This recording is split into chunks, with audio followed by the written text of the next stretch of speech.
Crap, is this the second fight we've been in this week or the fourth? Well, you know if you need to write a will or a letter home. Did he do the Chinese eyes thing? Doesn't make any sense considering how multinational we are. Yeah.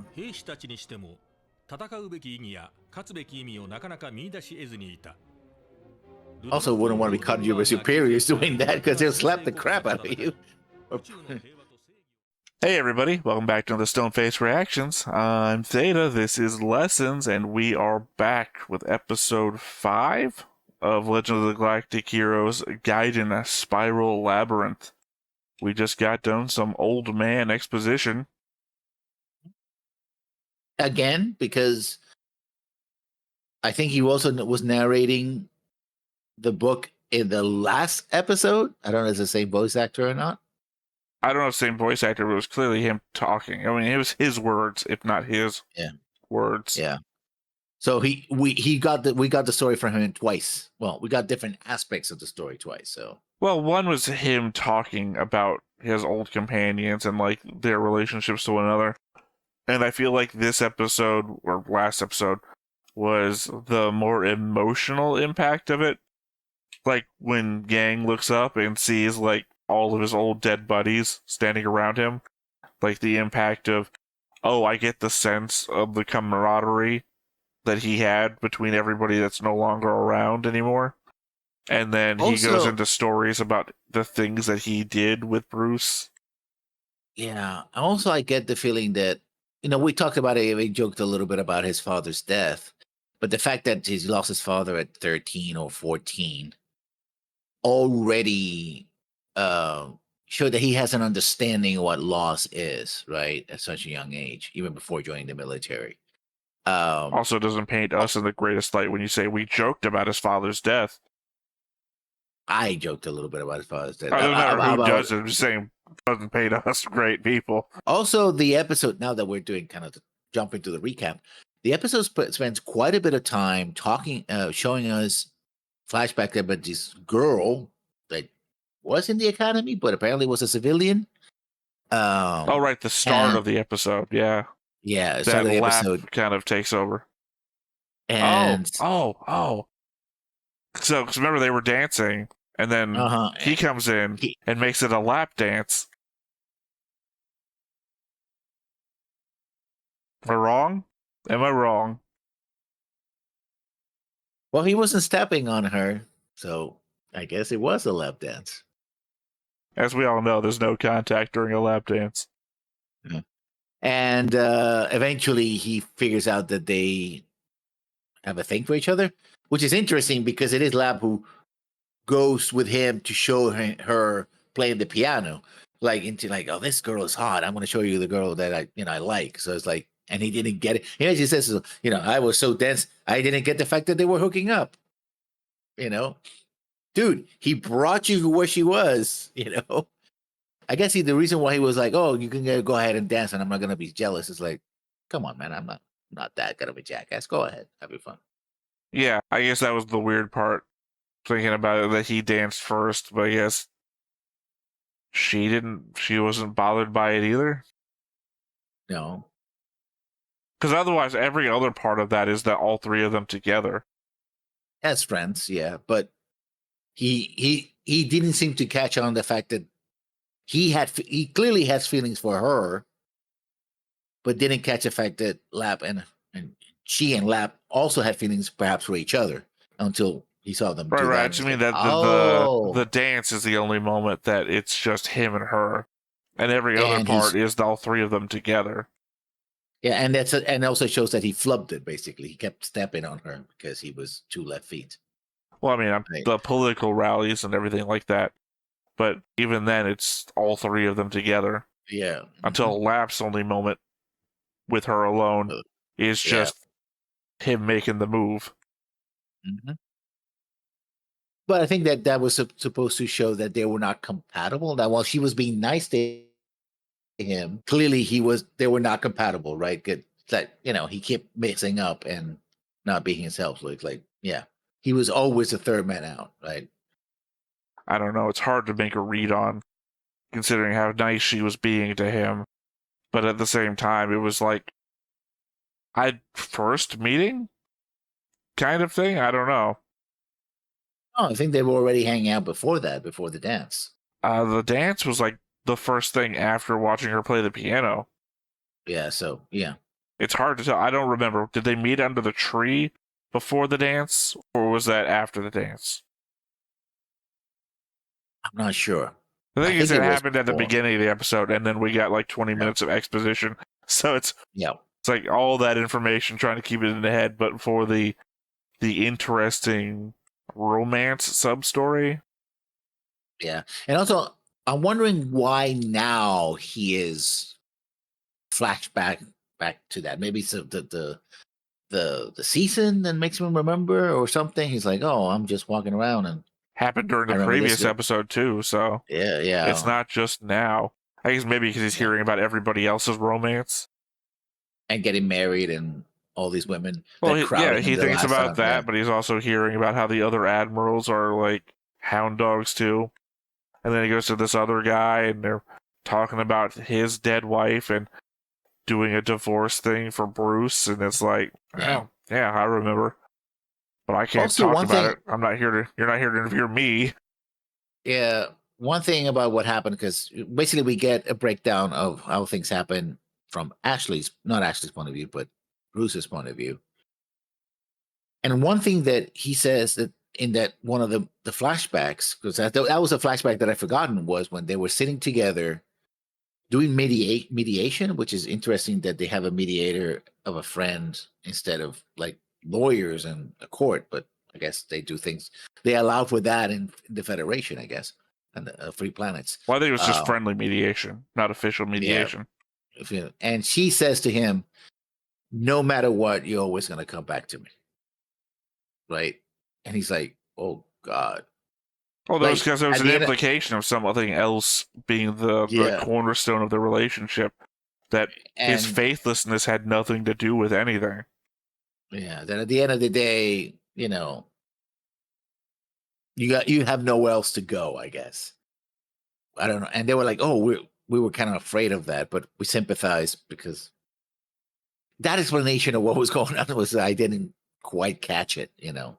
I was trying to figure it out. And Well, remember, That I think doesn't it's make a- her name on the letters, even though it's not her Wait. because she's dead. we're supposed to be. If we're gonna go the conspiratorial route, right? Well, yeah, no, it's my theory is that she's not the person she's pretending to be.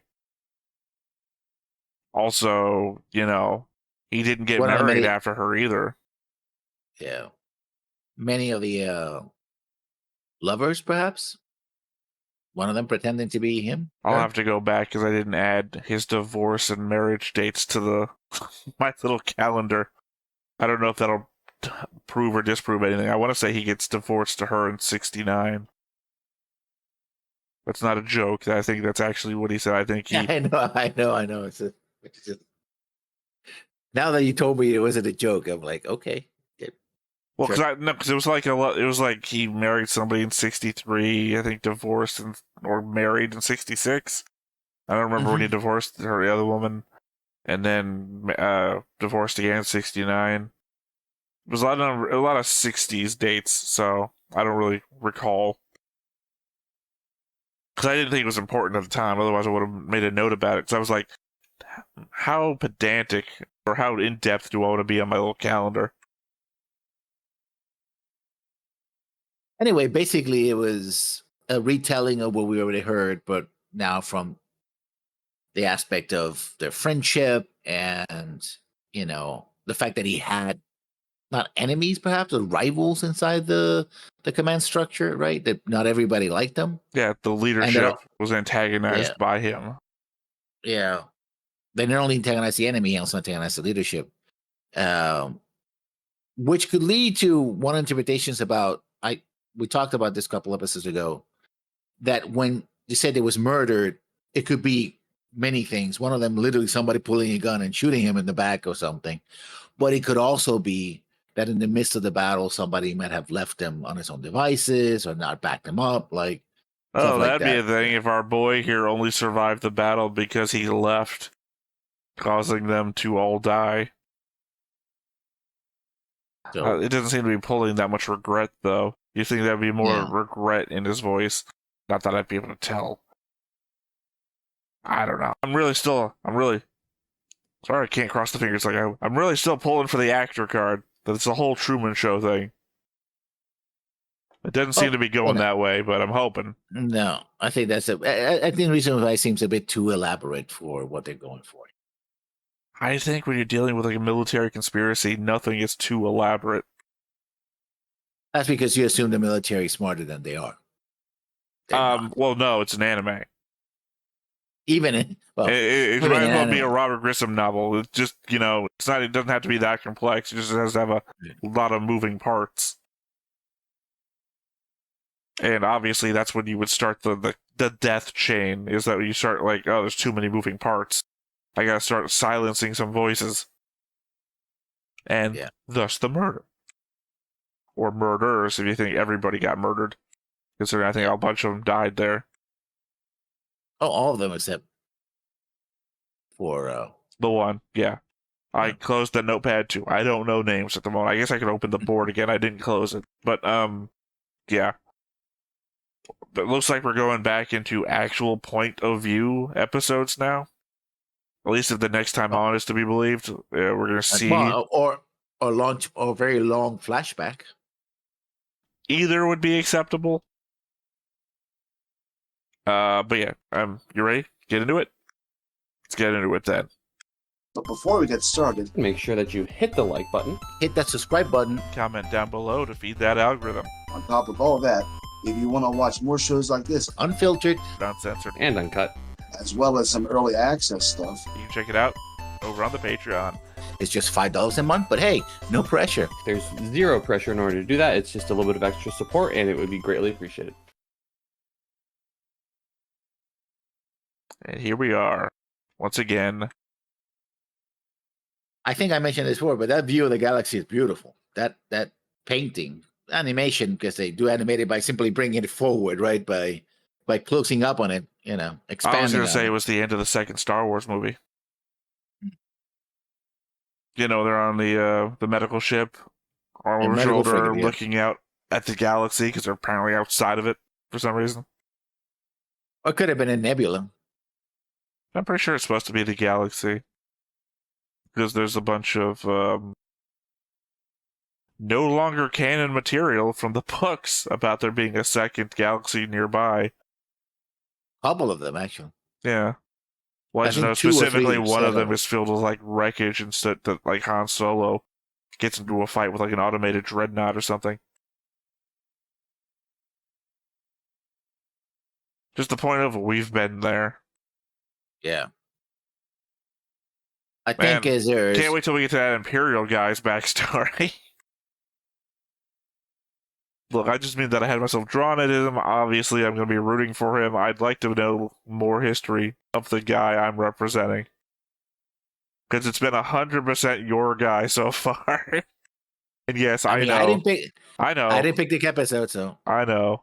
Just until episode 14, I think it's going to be all your guy.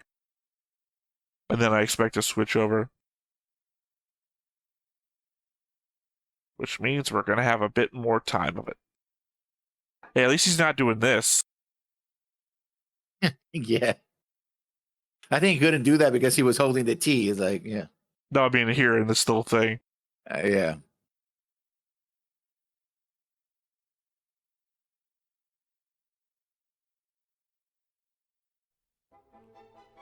Oh, now we're down to the day.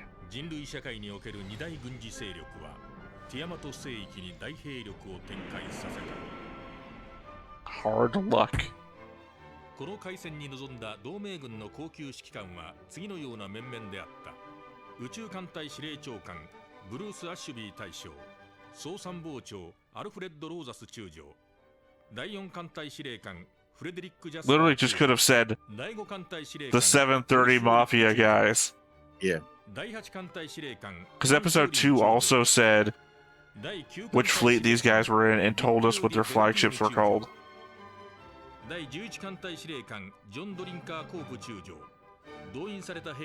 Who's actually a teetotaler.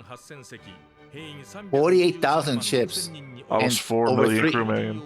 Yeah. So yeah, these are massive battles. Well, no, it says it's the largest deployment to date, so we don't know if it's the standard size. また730年マフィアが中心ですか。今回ダゴン聖域を上回る大海戦になるというのは本当ですか。これは海戦ではない。730年マフィア。It's gonna be a fucking massacre. Break it down in wrestling terms. 彼らが武軍を誇るだけではないか。国家の中に軍部が存在し、さらにその中に私的集団があるのでは、軍閥化の恐れがあるぞ。お願いします。この戦いに勝って次は元帥だ。だがそうすると。Also, it's the largest engagement yet, right? We're bringing the most people and the most ships. We know that we lose, right?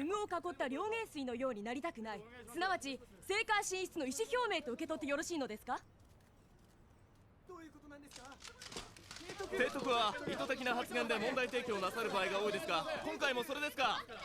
At least I'm interpreting the fact that he dies there to mean that we lose that fight, right? Well, apparently they win, but it cost him his life, so. Oh. Could not remember. 政治家たちの心配が杞憂である今一つの理由は、第二次ティアマト海戦の直前、730年マフィアの内部に激しい対立が生じていたからである。これ以上の説明は無用だ。とにかく俺の言う通りにしろ。それはどういうことだ。この作戦は仮説の上に仮説を重ねたものじゃないか。こんなものを不十分な説明だけで納得しろというのか。貴様の意見を鵜呑みにするだけで俺たちは考える必要もないというのか。貴様は一体どうしたんだ。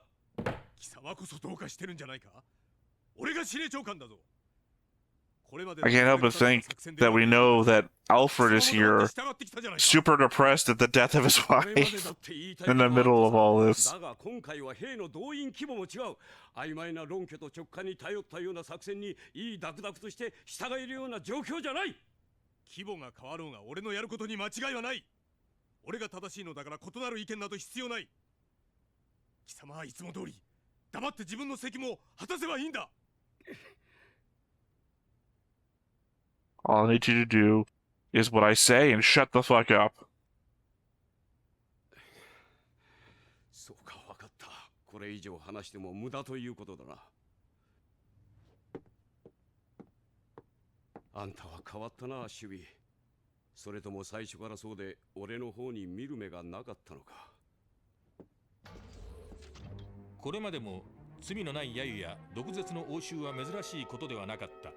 陽気な対立は同盟軍の司令部を Hey, you remember that time you almost killed a drinker with some champagne? アッシュビーは天才的な傭兵家であるとともに能力と活力に富んだ司令部の中枢であった。しかしこの海戦に先立って彼は妙に高圧的であり作戦についての説明を嫌った。それが不協和音の原因となっていたのは間違いない。 New theory about him, by the way.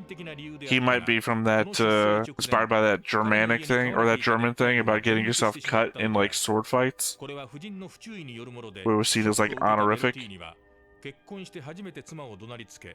Oh. Oh boy. 彼は後悔したが、その時はすでにハイネセンを離れてしまっていたので、和解する機会が得られなかったのである。 これで帝国軍に勝てるのか。提督連中があんな不景気な面をしてるのは見たこともない。 So the last two episodes were all about the good points, and now we're gonna see the negative things leading up to the battle. Yeah. マーチ・ジャスパーだけが指揮を取るわけじゃないだろうが、第4艦隊が局地戦で勝利しても全体では負けってこともあり得るさ。そう心配するな。アッシュビー大将が総司令官だから多分大丈夫だろう。 あの人は天才だそうだからな。向こうにもっと上の天才がいたらどうする。どうするって俺が聞かれる筋合いじゃねえや。提督たちに聞け。 Crap, is this the second fight we've been in this week or the fourth? 聞けるかそんなこと。必勝の信念がなくて。 Well, you know if you need to write a will or a letter home. 人によっては補給や情報 Did he do the Chinese eyes thing? 730年マフィアは Doesn't make any sense considering how そうね multinational we are. Yeah. 兵士たちにしても戦うべき意義や勝つべき意味をなかなか見出し得ずにいた。 Also wouldn't want to be caught you by superiors doing that because they'll slap the crap out of you. 宇宙の平和と正義を守るのだ。そう言われて戦い続けること100年に及んでいる。そうそうたゆまぬ情熱を持って殺し合いを続けるわけにはいかなかったのだ。それでも防衛戦争であるという意識があるだけ、同盟軍の方がまだマシだったと言えるだろう。勝って得るものは少ないが、負ければ全てを失うのだから。 Oh yeah, showing all our pictures of our loved ones. Yeah, that's not a death 負 flag. けて失うものより勝って得るもののみを考えていたと言えよう。総司令官は宇宙艦隊司令長官たる追天元帥。 Guessing we have to start making the Imperial side of that board. 艦艇5万6000隻、兵員650万人という And 6 million. Yeah. Also, they have all the bling of war, right? 戦後の噴死した軍務少将ケルトリング元帥の甥であるビルヘルム・フォン・ミュッケンベルガー中将の指揮する艦隊の士気は Hey! 異様なまでに高かった。 He's gonna be able to fight the fight that his uncle told him to fight. 軍務少将の無念を晴らして差し上げるのだ。アッシュビリを倒した者には恩賞は思いのままぞ。ケイラ、決して命を惜しむな。このミュッケンベルガー中将の撃に対して These ships look like more like palaces and warships. They were that way in D&T as well. They were like opulent. アッシュビーとやらいう属将一人を倒して、それで良しとするのでは帝国軍が課題の傾聴を問われることになるぞ。帝国軍の高級士官は戦場 They had much better chairs in D&T though. Like little thrones at every ship. 兵士に対する愛情も薄い。憂慮すべきだな。ですが、総兵力において我が Man, I'm almost commander of an Imperial ship in my little recliner here. 遅れを取ることはありますまい。 It looks just as good as this guy's. そうだと良いがな。シュタイエルマルクの不安は的中することになる。12月5日9時50分。 Oh, a day later. 聖域において、ついに両軍は最初の砲火を交える。 Oh, they do have shields.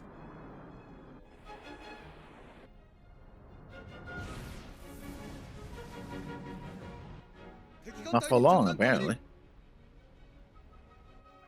前進。敵の中央と右翼の間を突破せよ。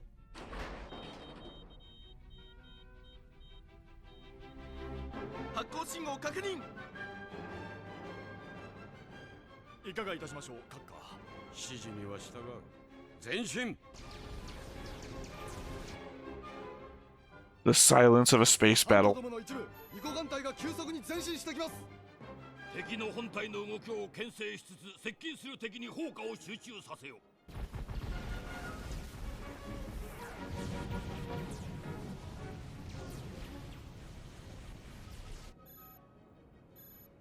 接近を許すな。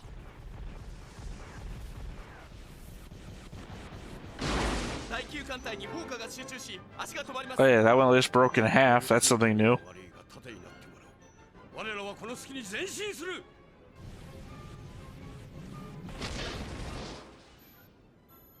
突破を許すな。敵の正面を抑えろ。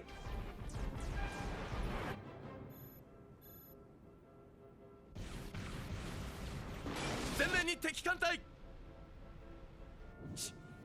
敵艦隊の足が止まりました。よし、敵の艦隊の間に割り込み、突入した敵艦隊の退路を遮断せよ。第9艦隊の遅れから連携に Thank God we're fighting in a two-dimensional space. 敵中に孤立しますぞ。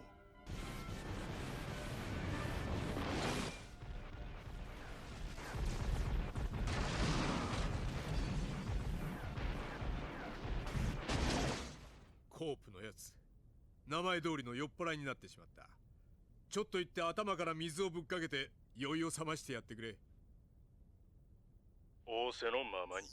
It's weird because their fleets are obviously stacked three-dimensionally, ジャスパー、 but their movements are all 敵の狙いは大 two-dimensional. 規模な上海運動によって我々の後輩をつくことにある。数はおそらく敵の総兵力の半数、およそ2万3000隻と推計される。これを貴様の艦隊で足止めしてくれ。俺の艦隊だけでが3倍近い数の敵だぞ。敵はおそらくこのコースを取ると考えられる。ここなら恒星と小惑星帯の影響で大兵力を展開できない。少数でも互角以上の How's a permanent star? 撃滅してくれ、マーチ・ジャスパー。それは了解した。だがこの情報は確かなのか？その評価は総司令部でする。現場は俺を信じて指示に従っていればいい。わかった、従おう。I mean, they're certainly setting up for somebody to not follow orders and cause everything to fall apart. Yeah. 閣下、現在の少ない情報からどうやって今のご判断をなさったのですか？俺にはわかる。それだけさ。Now I think you might be thinking that he is an imperial plant. Well, that was my first thought, but that was based on nothing. それより第5艦隊の状況はどうだ？まもなく敵と接触します。 At this point, I'd be angrier to find out that he was an actor, because it means I'm watching something that didn't happen, or isn't real. I don't know. 敵の新たな艦隊、左後方より接近、攻撃してきます。これでは我々の方が半包囲される危険があります。うろたえるな。二正面作戦を避け、現在包囲している敵を殲滅突破した後、味方と合流して背後の敵を撃つ。まずは目前の敵の撃破にのみ専念しつつ前進せよ。急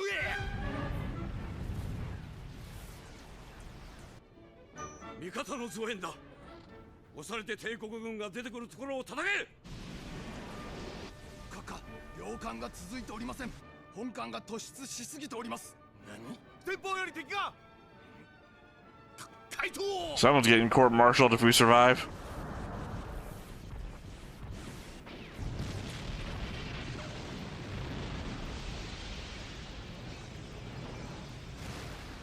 Well, X-nay on that surviving thing.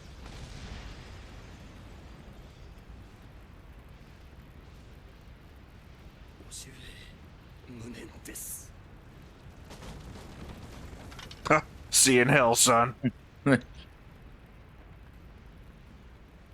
I have a family too. グレゴールを立派な軍人に育てよ。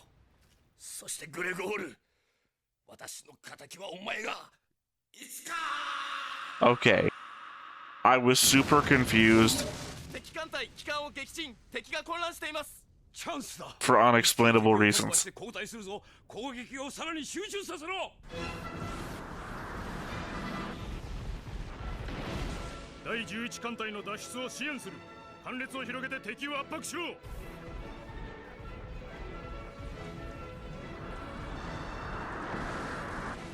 mean, so far they've cut the head off of the leadership of the Imperial fleet, これ以上遅れを取るな。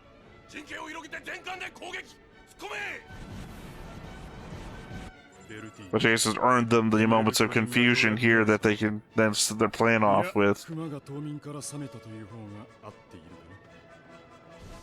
初戦においては同盟軍の方が戦果を上げたと言えるだろう。ニュッケンベルガー中将を戦死させ、その艦隊をほぼ壊滅させたのである。それは個々の艦隊司令官たちの非凡さを証明するものであったが、アッシュビーの兵力投入のタイミングも絶妙であった。第11艦隊危機を脱した模様。第11艦隊戦列に復帰。よし。 And all as a result of one ship being out of formation. 半円を描きながら帝国軍のその一角を叩いて艦列を分断する。閣下、総司令部の許可を得ませんと。構うものか。もうブルース一人に武軍を独占させるのには飽きた。俺たちだって花束の中からバラの一本ぐらい分けてもらう資格があるはずだ。閣下。And that's when things went wrong. いたしました。 We don't get enough of the adoration. 第5艦隊突出します。何？閣下、構想は正しい。だが敵が黙っているかな。アッシュビーの予想通り、あるいは懸念通り、第5艦隊の動きに呼応するように帝国軍のシュタイエルマルク艦隊が動き出した。そしてその動きは第5艦隊のそれより素早かった。第5艦隊が2時方向へ半円を描きながら高速前進を始めると、急突出したシュタイエルマルク艦隊がこれまた円運動の結果8時方向からの攻撃をかけてきたのである。結果として同盟軍は帝国軍の即配攻撃を成功させてやる形となった。 But that's when everybody realized they could just go up.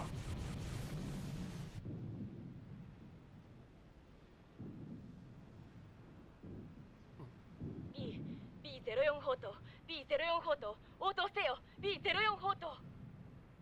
こちらは B04 砲塔砲術師アレクサンドル・ビュコック軍曹。 B04 砲塔なぜ攻撃しない。弾がありません。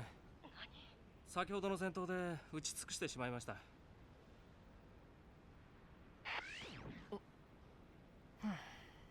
I was expecting something like, oh, that sucks. 次の戦闘の時はもう少し有効に弾を使わなくちゃな。もっとも次の戦闘ってやつがあればの話だが。 Yeah, I thought that dude was about to shoot himself in the head or something. I was like, what's... Yeah. 敵艦隊我が方の中央を突破。さらに侵食されます。やむをえん。総司令部に連絡。第5艦隊より入電。我背中から胸へと槍を突き刺され、その槍をえぐり回されて傷口を広げられつつあり。以上。ウォーリックらしい言い草だな。救援を求めているのか。そうははっきりとは。かっこつけめ。自分から助けてくれとは言えんか。いかがいたします。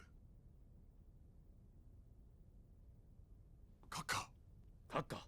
いや、もう少し放っておこう。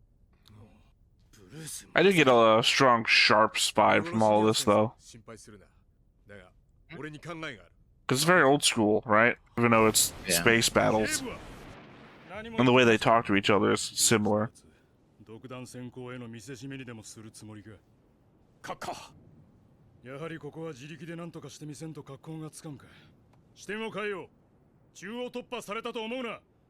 包囲殲滅の好機と考えろ。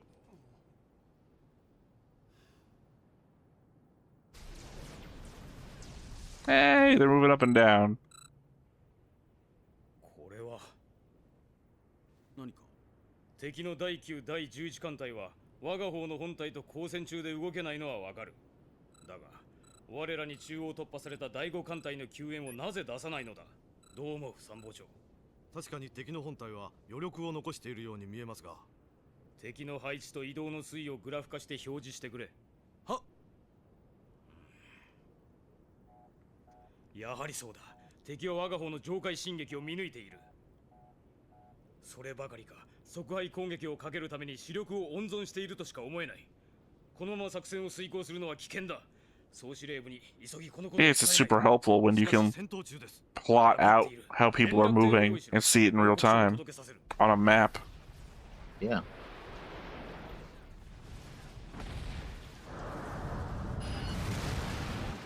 What the fuck was that? Huh? 何？2番機を出しますか？それとも傍受の危険を冒しても通信を送ります。 Yeah, maybe tell the next one to pilot next time. 本隊と合流する。しかし閣下、この状態から兵を引くのは至難の業ですと。敵も黙って引かせはしますまい。分かっている。幸い我が艦隊は敵の中央に食い込んでいる。このまま一気に突破を図り、そのまま味方の本隊の左翼に合流する。中域の安全が確保でき次第、私が総司令部に赴いて状況を説明する。その方が良さそうだ。Probably. 敵艦隊急速に離れていきます。格好としては中央突破を許した形ですが、格好の悪いのは性に合わんが、あのまま侵食されるよりはマシだ。再集結急げ。一旦第9、第11艦隊のラインまで戻して艦列を整える。はっ。それにしてもアッシュビーのやつ、こうなることを読んでわざと動かなかったのか。俺が苦戦しているのを承知で。 It also weirdly has this feel of like 18th century like British combat. Yeah. Reform the formation. 帝国軍は当初の上海進撃による攻撃を断念して兵力の再集中を図るだろう。我々もジャスパーを呼び戻して体制を整えよう。前半戦においてアッシュビーの添付の際は遺憾なく発揮されたと言えるだろう。第5艦隊最終決 In the first half, に戻ります。 until something happens he doesn't predict. さあ、勝負はこれからだ。Hey, it's the shot we got of him when we first saw him. は時の女神に愛されたからとしか説明できない超常的な力によるものなのか、それとも。だが、この時点でその答えを求めるのは Was he actually a time traveler? 第二次ティアマト海戦は始まったばかりであり、ニュッケンベルガー艦隊を壊滅させたとはいえ、未だ総兵力は帝国軍が上回っている。アッシュビーが本当に時の女神に愛されているか、その進化が試されるのはこれからだった。I will say the death of Muckenberger was a surprise. Well, no, I think it was like he was so I'm going for revenge. I was surprised they didn't make it closer to the center fleet. You know, in a typical situation, I'm going to die, but I'm going to take it with you. You know, either get stopped or actually he's the one who would kill him. You know, the admiral, even though they lost. Well, the fact he turns and the ship just gets like broken in half. No, one, I was surprised he was even there. I didn't anticipate him actually appearing again. But then dying too. It's like, what? I thought this was a thing we were setting up for like a future history of that guy. Dead. Well, he did show somebody, his son. Gregor. So maybe Gregor is the person that is more important in the show. Or maybe not. It's just, it's just, I have a family. This is one of those weird tangential lessons rules things. Yeah. Well, I recognize the name Muckenberger, but I don't recognize anything else around it. So I was like, well, I know that name, so it must be something. And then he's dead, and it's like, I don't know this story at all. So how do I know the name if he's dead? So it's like tangential lessons rule. I can't really discuss more about it than that. Still, again, it's that element of we're not planing, we're not descending, we are facing straight on, and we're shooting at each other in formative lines. It's old 18th century battle formations. And I guess, well, I'll talk about it after the next time on. Let that play out as soon as it happens. 上海進撃に固執する帝国軍の動きを把握していたアッシュビーは自ら別動隊を率いて敵の即配をつく。そのダイナミックな作戦の前に帝国軍の戦線が崩壊し、開戦は同盟軍の圧勝に終わった。だがその時、次回銀河英雄伝説外伝スパイラルラビリンス第6話英雄の死。人は歴史を作り出し、人は歴史を。But at that moment, I was about to mock it for telling us how the battle ends, but we already knew from episode 2 how the battle ends. Even though I talked about not knowing how the battle ends at the start of this episode because I'm an idiot. But, yeah, the whole 18th century battle formations sort of thing I keep mocking. We know that there's an asteroid belt nearby because the other guy's fleet went around it to get around behind them. And what that asteroid belt equates to me is kind of like when we take those 18th century battle formations and like, you remember The Last of the Mohicans as a movie example? Yeah, when we have a forest that can use the natural terrain to its advantage, it doesn't have to battle form, it has just, you know, we hide behind stuff, we attack from surprise, etc., etc. That's what the asteroid belt represents to me. A place where individual ships can move in and out of to take their pot shots and don't have to be dependent on the mass formations that we're doing volleys with, because these are volleys too. Yeah, there's a massive exchanges of fire, so. Yeah, it just seems like the evolution of battle, because I can assume, or I mean, I can see where the formation volley system works in space. Space is just wide open, right? What are you going to do? It's just the most, or it seems to be the most efficient way to hit the most enemy ships at once. And you don't want to interfere with each other as well. You don't want to get into, you know, even though it's big, you want to be able to coordinate your fire. You know, like, oh, I move here, and like, oh, you're in the way of these massive 1,000-ship volleys, right? Because if we're a few ships, sure, you can just go all the way around. But we think the sizes of these fleets are so huge. I think it's a matter. Sorry, go ahead. and we even saw how the shuttle, crashing into the ship. It's like, yeah, sure, this one ship probably will not get hit by any other ship. It'll be a 1 in a billion chance. But when you're moving in front of like thousands of ships firing missiles and lasers and whatever, that's the chances decreasing, especially if you just go on your own way, right? Or might not, or also might be that you're not in the right place to do what we need you to do, which seems to be the strategy, right? Like, we need you all to stay in formation, because otherwise, if I need you to be here and do this, and you're like, oh, I'm gonna go vertical, I'm gonna dive on them, whatever. It's like, motherfucker, that's what happened to that guy. Like, I'm gonna go forward. Like, okay. I don't know. I thought that was ridiculous. The communication shuttle just ramming into a ship. It's like, that only makes sense if it was like automated and was only going straight forwards. Otherwise, if there was a guy in there, that would be as dumb as, I don't know, a giant ship full of 1 million people is just falling into a sun. That would be like the height of stupidity. Could not see it happening. That's a Macross reference for you people who don't watch Macross.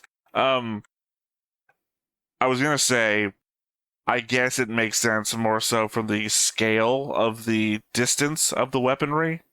Yeah. That you wouldn't be able, because the immediacy of my thought was, okay, maybe it's Spanish Armada versus English Navy at the fall of the Spanish Armada, and we have a bunch of small, fast ships to be able to dart around all these larger ships.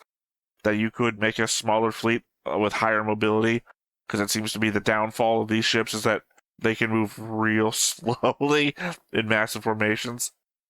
But then again, it would be crossing the distance if they're able to open fire at you at volley at extreme range, and obviously space being what it is, mostly empty, you're not going to be able to evade it. So you'd be taking heavy losses probably before you cross the distance. Also, I like the fact that how they say the two sides have different stakes here. Like, the Empire is fighting this because they want to put an end to Ashby, right? They just want to make sure that, just give me a moment.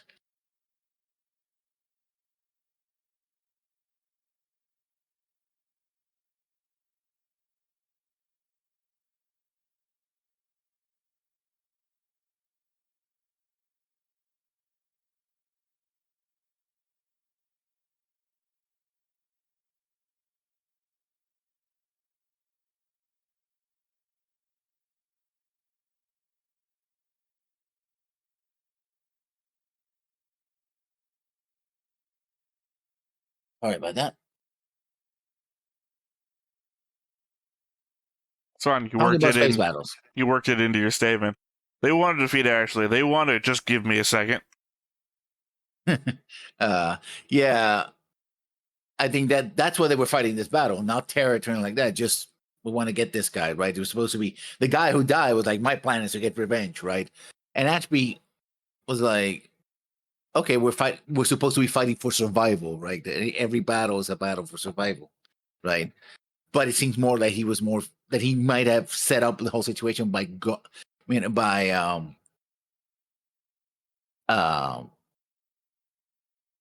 making the Empire fight him so he would get this great battle, and then he could use that, parlay that into politics, right? I mean, that's what seems like the opening, yeah. What the opening was all about.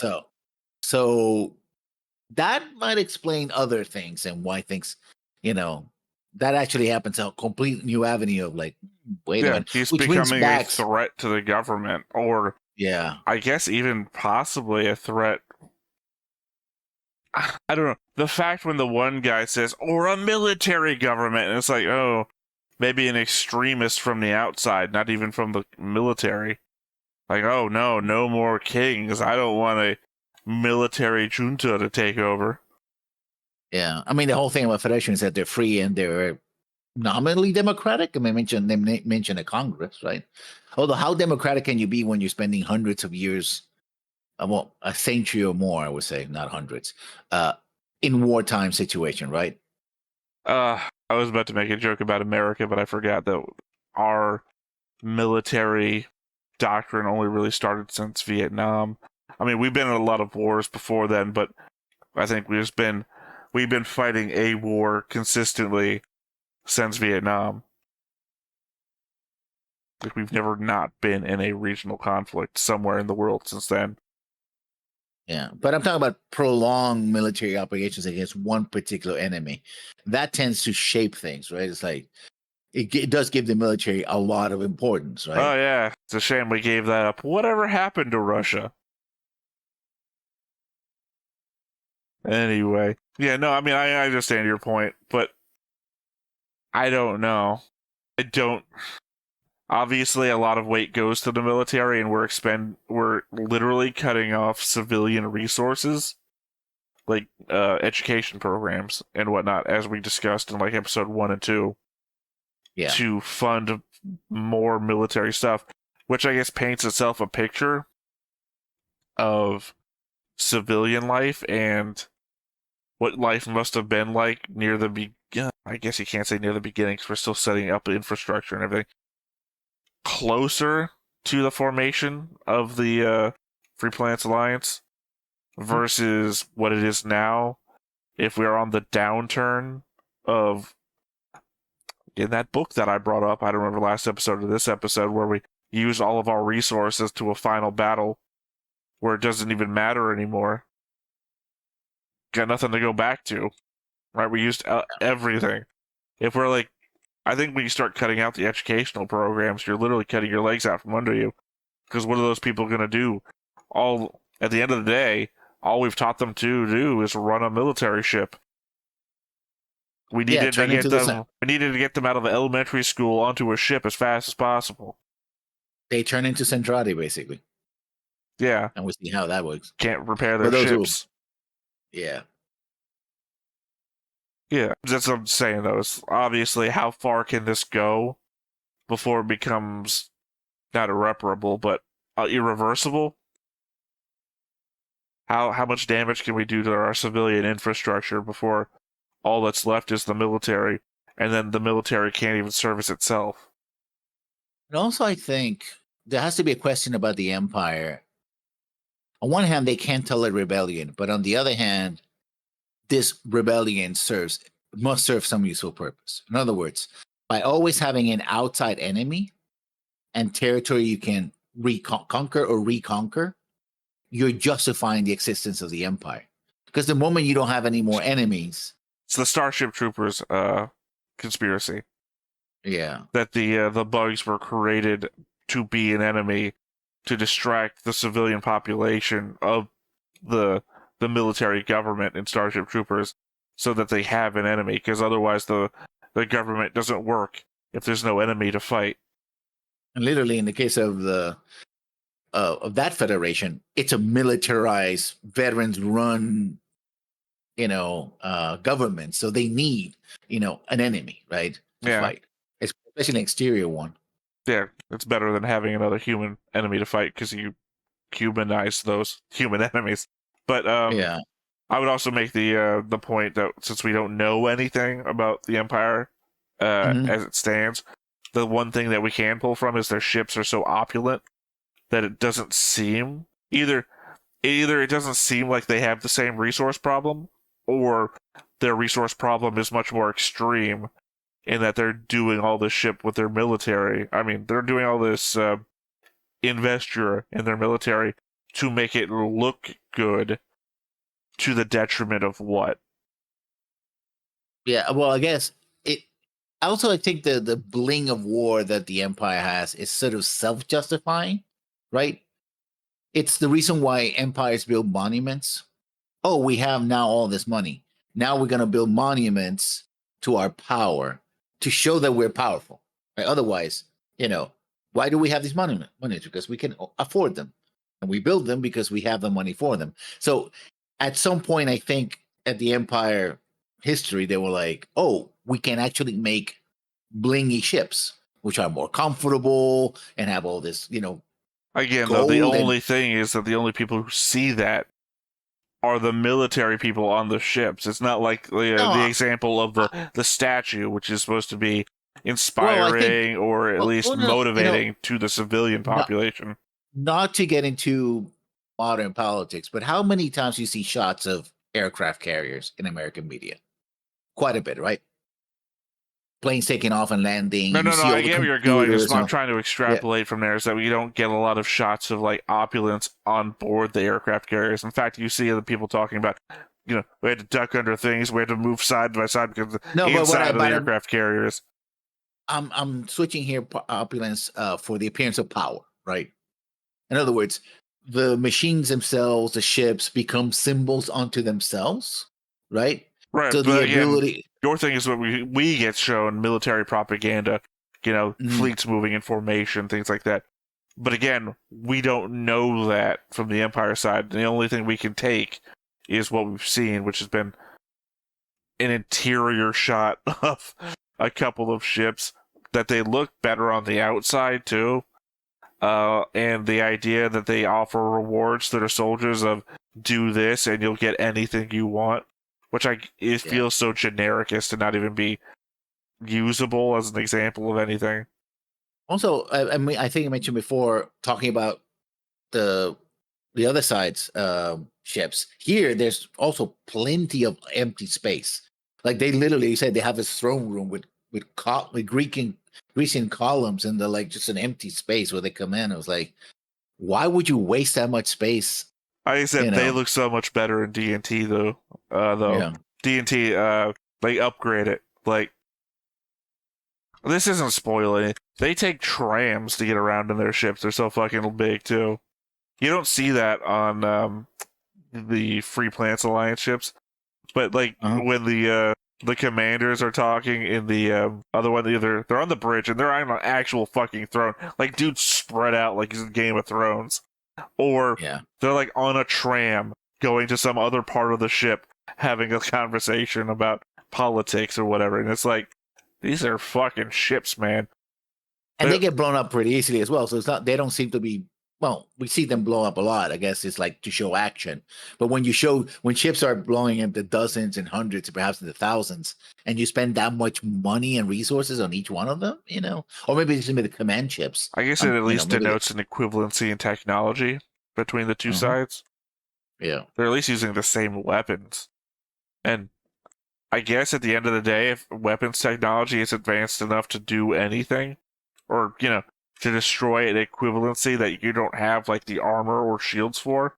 Because we see, like, a couple of ships took, like, one hit to what appeared to be some sort of shielding technology. Yeah. But if that's all you can do, then I guess it doesn't really matter. But in that case, I don't know. At some point, you gotta think, how many more ships could you have built if you didn't build them so opulently? And they're already building tens of thousands and crew them with millions of people. So, you could build a magnitude more, twice, 1.5, twice, 3 times how many? Who knows? Yeah. I guess at some point it's more show than substance. Unless it is a materials thing, that the opulent materials aren't actually expensive, that they're more abundant than the materials required to make a ship out of. Yeah, but it's okay. Even if the materials are cheaper, right? Maybe it's still construction and design. Right? I'm not talking about value. I'm talking like abundance. That the hard materials or whatever, assuming that they're not normal materials being used to the ships, or maybe the things that used to power the ships are less than abundant. So we can only have this many ships, but we have also the added resources to jazz them up, Yeah, it's trying to logic it out. Yeah, I think it's just, well, to simplify it, is again the visual language is to show the Federation, the Alliance, because it's a federation of free planets, right? And it's a federation of Federated Alliance of Free Planets. Is how the full I think name it's FPS. Hold on, literally, it's on the board. I've still got the board open. Hold on, it's being real laggy. Free Planets Alliance. Well, it says Free Planets Alliance. It says Free Planets here. I'm sure Alliance is the last word. Liberty, sovereignty, autonomy, dignity. I don't know why I keep saying the Federation. I guess I got Star Trek in my brain. Well, it's either that or rebellion, right? What else goes against the Empire? The Klingon Empire is the Federation. The Galactic Empire is the Rebellion. The Rebel Alliance. So this is the Alliance, and they are shown as being more down to earth. You know, they have suburbs. Their uniforms don't have a lot of that bling, right? They have the little cravat thing. That's probably the blingiest to get, or the admiral who was wearing the whites, while the Empire is like these tight skin suits, right, with epaulets and silver Well, and they're all not skin that. suits. They're just, I guess, tight, not bodysuits either. That was another one. They're just wearing, I don't know what you call that, like a one-piece outfit. No, it looks like a onesie. Yeah. No. I mean, well, I'm looking at my art because my art is literally just being drawn from that style. And it's not it's not like a bodysuit or anything because it's frumpy in parts. So I guess it's more like no, it's not like Next Generation first outfits either. Those were like bodysuits. It's just a uniform. Yeah, but it's like a full body fitting, uniform. and it's more tight fitting in terms of like the blonde guy we see. I don't know his name. Clearly you can see the muscles, like the pecs. The outline. Like, I don't know. That feels more artistic. I would say they're no more form fitting than like Yang's own outfit. It's just Yang's wearing a coat, and these guys are just wearing. I don't know. They look like coats too, just like service uniform coats. And they have all the silver trimmings and all like that. There's big shoulders, wow style shoulders. So yeah, we dress up our soldiers as much as we dress up our ships. Mm-hmm. So yeah, it's more to. We were making extrapolations of this, and we don't know if future shows will, go like, oh, by the way, here's a list of all the resources we use. They're not going to be that, or maybe they will. We don't know. Also, because we've been watching a lot of Gundam as well, and resources seems to be a thing that talks about it. Who also has one military, which seems to be no, that's not true. The Federation. I'm confusing them with the Federation of Earth Federation. They too have bling of war. Like they have the blue and reds and stuff like that. Like their normal uniform, like line uniforms, officers seem pretty good. But like the common soldier wears a lot of blues and shoulder pads, and the girls have mini skirts. And it's like, okay, I'm just thinking now. I had myself drawn as Giren, and I had myself drawn as this guy. I'm just like, how much difference between the two uniforms is there? But the Federation of Sion also has like all this sort of graphics design on their shirts and white shoulders. Of course, they're more fascists. They're inspired by Yeah, I mean, obviously, not the first thing I want to point out is the guy I had myself drawn as a fascist. Didn't really make me look great. That character actually has epaulets, right? The shoulder boards has shoulder boards that I'm assuming. Yeah, those are shoulder boards. That's what I said. You'd see yourself epaulets. Like having a board between your two. Looks like I got two mop heads. I'm the king of the janitor's closet. No, that silver ring, the coffins and coffins. Yeah, I'm definitely more about the Zeon Admiral uniform I got going on here. Or in my memory, they started merging together because you're describing all the stuff about it. It's like, oh, wait. Am I drawn in heavy silver as Giren?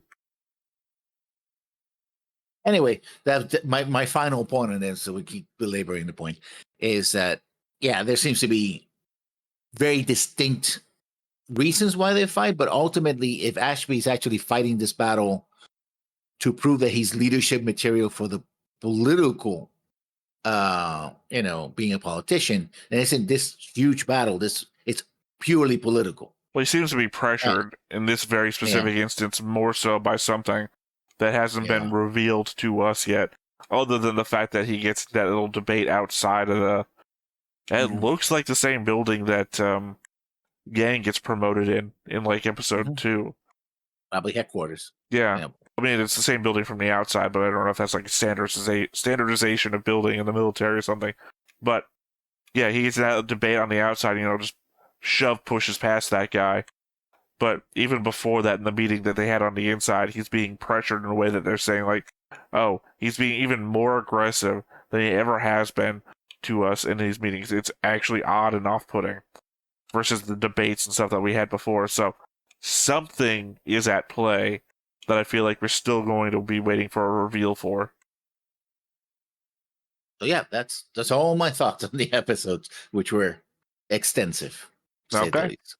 well, I guess we'll catch you next time. Once again, I have been Theta. This has been Lessons. And I already said that we'll catch you next time. Bye. Hey everybody, thanks for watching another Stone-Faced Reactions. If you have an idea of another video we could go ahead and watch, go ahead and put it in the comments down below and we'll add it to the wheel. Be sure to like, comment, and subscribe and let us know what you thought about this video and what parts you liked. And until then, we'll see you next time. Is this too goofy?